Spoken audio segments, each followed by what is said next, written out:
A spell has been placed on all of us. We're living under a collective illusion. We're at a time on the earth when breaking free from this illusion comes with great difficulty because we are amongst the minority.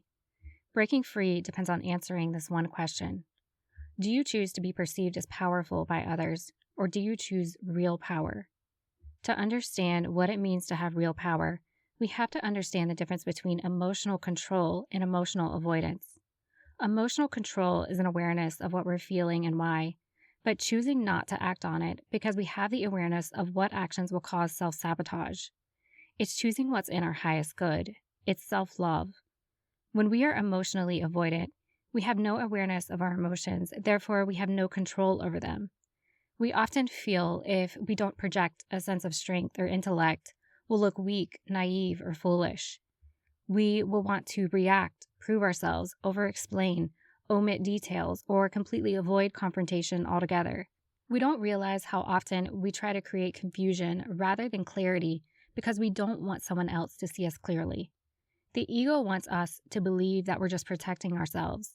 But what we don't realize is that we have the power to command any situation through emotional control. It's a soft but powerful control, one that doesn't incite the egos of others, one that makes it difficult for their ego to project onto us. It's true power. It's taking real control of a situation because it's disarming. It gives them no fuel for their ego. Their ego wants to find weaknesses in what you say and do to feel superior to you and to feel they have the power to control or sway your emotions. We're used to trying to counteract this through emotional avoidance by suppressing our emotions to not appear weak. But when we do this, our emotions are still controlling us from the sidelines. We are not in control of them.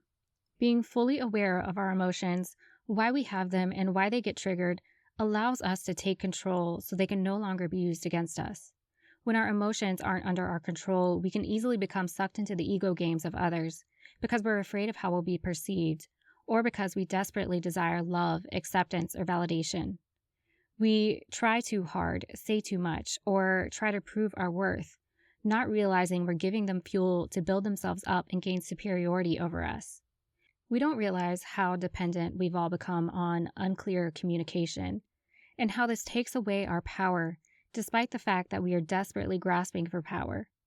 We're used to living in a fog where our ego can make up whatever story it wants about a situation or a person and who they are and their motivations in order to make us feel better. We're also afraid of how we'll appear to others, that we hide our true thoughts and intentions. It takes a lot of healing and recognition of our emotions to build our self-esteem to a point where we realize the power of clear, direct communication from a place of integrity.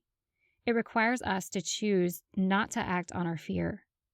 When it's directed towards someone whose ego depends on our inferiority, it's disarming.